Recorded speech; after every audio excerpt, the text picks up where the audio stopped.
Secretary Sean Duffy, Governor Kathy Hochul has blood on her hands. Nicola Tanzi's life was taken by another repeat offender roaming New York streets freely. New York needs leaders who will back the blue and make America's transit system safe again. This is from the New York Times 6 hours ago. Breaking news, a 25-year-old man was arrested and charged in the fatal beating of a 64-year-old man in a Brooklyn subway station, according to the police. And I'll link that if you want to look into that further. And yeah, so Secretary Sean Duffy, he's the Secretary of Transportation, in case you didn't know. U.S. Immigration and Customs Enforcement, Portland, not all outside of our ICE facility are violent. Thank you. And some lady saying, I really appreciate you guys. Look, yeah, and during those, I don't know if I'd really call them riots, even though they basically are riots. I mean, they're causing mayhem out in front of the ICE facility. They're not smashing and looting things necessarily, but there's a lot of violence happening out there on a nightly basis. But in the face of all that, there's been a small group of Trump supporters that have been showing up in Portland, standing in front of ICE, holding up signs similar to this. And one of them, like last weekend, they had a "We Are Charlie Kirk" shirt on. Another one had the Freedom shirt from Turning Point USA. He was wearing that. They were chanting USA and good times. So from Homeland Security, watch Secretary Noem address President Trump's cabinet on the work DHS is doing to remove criminal illegal aliens and improve public safety in Chicago, Portland, and across America. So I separated this because I'm trying to organize this in a way that I just kind of move more smoothly from one topic to the other without jumping around all over the place. So I figured it'd be more appropriate to place it here while we're talking about, the violent criminals, the illegal immigrants, Portland, Chicago, Memphis, and all that shit going on. So this is from Secretary of Homeland Security. Well, sir, thank you Secretary, for your leadership and for deploying all of government to help us keep our country safe. You have talked extensively about how threatened our ICE officers are, but all of our law enforcement out there. And we saw the shooting in Dallas at that facility, so we're hardening all of our buildings and making sure that we have more security measures, snipers on the roof, people to protect our law enforcement while they're out there on the streets. But what I'm also doing, sir, is, and with your authority, is we're purchasing more buildings in Chicago to operate out of. We're going to not back off. In fact, we're doubling down, and we're going to be in more parts of Chicago in response to the people there. And then I was there a few days ago and looked at some facilities that we can deploy more law enforcement out of. Because what they're trying to do with these riots and violence is distract us and keep us from going after those murderers and rapists that are out in the streets. And then I was in Portland, went out and back on Tuesday and met with the governor, met with the mayor, met with the chief of police and the superintendent of the highway patrol. They are all lying and disingenuous and dishonest people. Because as soon as you leave the room, then they make the exact opposite response. So we're looking at new facilities to purchase. They're in Portland too, and we're going to double down. And I told them if they didn't meet our demands for safety and security on the streets and work with us, then we were going to bring in more federal law enforcement. So I want to thank Pete and the Department of War for all their help. They've been fantastic. But but do they have the power to arrest people? Or do they just do crowd control? That's the major problem, is that it just doesn't seem like these federal agents don't have the powers that I always thought that they had. That if you're committing a crime in front of a federal officer, fuck yeah, they can arrest you. You're breaking the law. Apparently they can't do that. It doesn't seem like they're able to do that.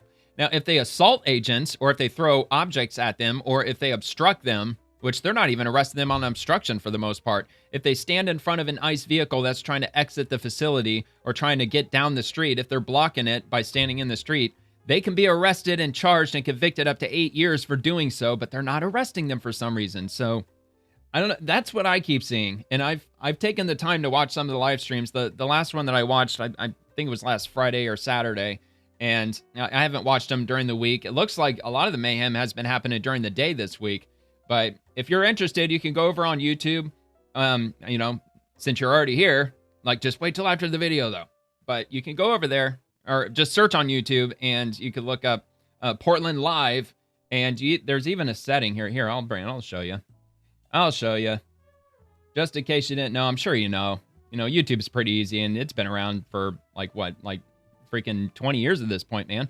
YouTube's been around for 20 years. It came out in 2005. So anyway, so Portland live. At least that's how I look for it. You just go to Portland Live, and then you got your filters here on the right. Then you can select live under the features list, and it'll only show you live videos. So 24 hours outside ice, 4 p.m. to 8 p.m. I don't know if that's on a loop. That might be on a loop. That one probably wouldn't be the best one to go with. Yeah, so that one, there's only 2 people watching. This one has clearly been pre-filmed, so that is kind of problematic with some of these quote-unquote live videos. They're not exactly live, so you got to kind of just weed through them until you find one. The reason I know that's not live is because it's not nighttime there yet. It's 5:45 in Portland right now, so. But anyway, yeah, there's somebody in here, they're streaming. I don't know if that'd be nice if you could sort it by the number of people who are watching live, because I'm sure the ones, see like 761 watching. This one might be live, potentially. And it looks like that is in Chicago, though. But yeah, this one's possibly live. I mean, it actually, no, it's not. No, it's not. It's 8:46 p.m. That's not live. It's dark in Chicago by now, if this is in Chicago, which it looks like it is. So, but anyway, yeah, maybe nobody's live right now. I would assume that people will be going live probably in the next couple of hours or so. But anyway, that's just one way you can look to see if you can find something on there.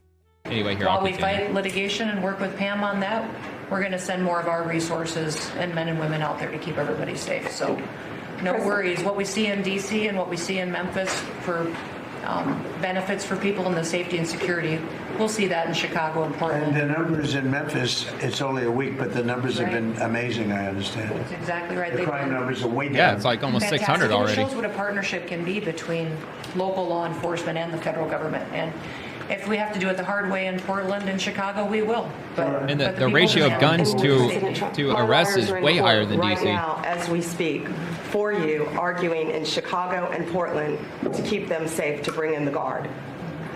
The government doesn't want it there, but we do. We're going to keep their citizens safe, thanks to you. The people want it. I don't understand the politics of it. I don't understand why Pritzker is trying to protect people that are They're more scared of the anarchists that are on the street and the politics of it than they are of doing the right thing. I think they're afraid. Yeah, I think they're threatened. They don't tell us, but I think Pritzker's threatened by people because there's no other reason that this could be possible, that they don't want to have a safe Chicago. And we can solve the problem very quickly. And we're doing that anyway. How many criminal governors has Illinois had in like the last few decades? Isn't it like 3 or 4? I asked the mayor that himself. He said that Portland was perfectly safe, a beautiful city, no problems. And I said, well, why did you clear the streets for me today then and build out a 4-block radius to make sure I could get in and out of here? Yeah, why indeed? And these people on the street screaming death to ICE. There's graffiti that says Molotov melt ICE. We have the guillotines. We're going to use them. Portland's almost different. It's like anarchists. It is. It really is. It's really different than a lot of the others. This is a sick situation, but those are anarchists. Those are people that want to overthrow government. They really do. Degenerates. That's absolutely what they want. And we're finding out who is supplying all of those beautiful signs and everything else. Well, Scott's been fantastic. And frankly, the Democrats are completely siding with them on that. Great. They want the chaos. That's what gives everybody. Because they think they can seize power in the middle of it. We got a great team. I'm telling you what, man, and you better hang on to that Second Amendment for dear life. That's the hill to die on, especially as the Democrats get more psychopathic. I'm not suggesting you do anything with the Second Amendment other than keeping and bearing arms, as many as you possibly can. Look, man, guns, they hold their value pretty well. I don't know if that would be like an ironclad investment, but I wouldn't say that it's not, because yeah, especially if you got a collection of guns, even if you have a collection of firearms and if you have a few that you've never fired before, they're still going to maintain their value as new. And as things inflate, as things get more expensive over time, yeah, I mean, I think it'd be a pretty solid investment. The same with ammunition. I know on the state level, it may depend on your ability to resell that stuff, because there might be some cap on the amount of ammunition you could sell, and you might have to have like an FFL license or be a dealer or things like that. Like, I know that can get a little murky. But yeah, man, like ammo's not getting any cheaper. Anyway, Homeland Security, J.B. Pritzker is aiding and abetting violent criminals. President Trump is using his lawful authority to direct the National Guard to protect federal assets and personnel in Chicago following violent riots where officers have been assaulted and doxxed by left-wing rioters. Law and order will win the day. And we know that they're being doxxed because It's already come out that there's who was it? The cartels. They're putting $2,000 hits on federal agents. What was it, like 2,000 for kidnapping, 10,000 for shooting them, or something like that. And yeah, they want their masks to be removed so they can be identified and doxxed and dealt with. Which is, I mean, that speaks a lot on Gavin Newsom's agenda with him signing that stupid executive order in California. And in his words, that forces them to take off their masks, even though like he has no authority to govern over federal agents. He's just doing that just to posture to his extreme far leftist, to the fucking outrage mob. I think what's really important for viewers to understand, though, is what's happening with J.B. Pritzker and Brandon Johnson. As our law enforcement is being attacked and as the public is put in danger and at risk, those local law enforcement officers are told to stand down. They're told to not help our law enforcement as they're being attacked. That's so important because we do need to have that backup. And that's why President Trump has brought in the resources. He's brought in the National Guard to make sure that the public is safe. Yeah, they got to take orders from the mayor. Law enforcement is safe. As we've said how many times here, our law enforcement is facing 1,000% increase in assaults against them. It's not just Chief Bavina who has a bounty on his head. We actually just found out from recent reporting that there's more bounties. We have reports $2,000 for a single ICE agent to be killed, $5,000 for a mid-tier officer. It's really disgusting what's happening. I think. It is. Oh yeah, it's absolutely despicable. It's absolutely insane. U.S. Immigration and Customs Enforcement. Violent protesters continue to obstruct official duties outside our Portland facility. Assault and or obstruct law enforcement, get arrested, and face the consequences. ICE will not be deterred. So every single one of them, obviously they're marching in front of the facility, or they're heading toward the front of the facility. Yeah, that's absolute obstruction. As soon as an ICE vehicle opens up the gate to try to leave, and if they're all blocking it, that is obstruction. Plus, wouldn't surprise me if the mayor gave them approval to do this march, because typically when you do a march or a protest, you're supposed to get the city's approval. You're supposed to get like a permit or whatever. That way they can make sure the roads are closed and all that. So would not surprise me at all if the mayor's like, oh yeah, you can go down there and demonstrate your little asses off. And yeah, they're having to deal with all this bullshit. Anyway, let's check this out.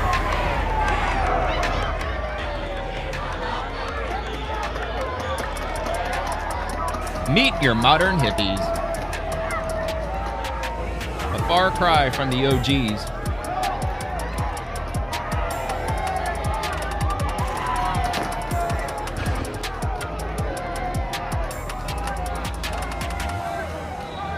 Yeah, well, and frankly, a lot of them are, well, clearly they're politically retarded, but a lot of them, they're not legit trying to protect illegal immigrants. They just want to burn down the system. That's all it's all about. That's all they want. They just want the chaos, because a lot of them were raised with a fucking silver spoon up their ass, and they just want just some excitement in their lives. They want the drama. They just want to be a part of just something wild and crazy, and they're bored. And yeah, I mean, that's just kind of the situation we're in right now.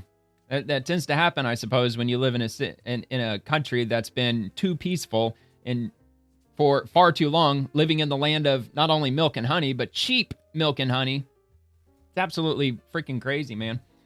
And yeah, I guess how does that saying go? Like, good times create weak men, and then weak men create hard times create strong men, and strong men create good times. I think I got that right. The cycle goes over and over again.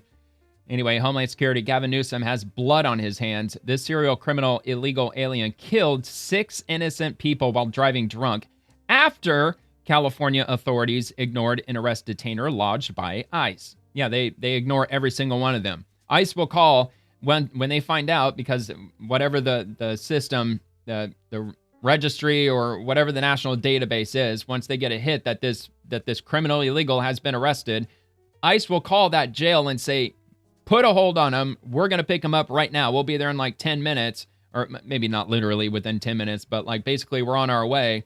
And what these officials are doing, these local officials, they're pushing these illegals up to the front of the line to get them to get arraigned before a judge, so they can get them out of there as soon as possible before ICE shows up. They're going out of their way. They're going way out of their way to try to keep them in the country. And it's fucking insane, man. So, all right. So, sanctuary policies protect the worst of the worst criminal illegal aliens. And under Secretary Noam, we will do everything in our power to remove this serial drunk driver, abuser, and drug user from our country. And that's one of many, many thousands.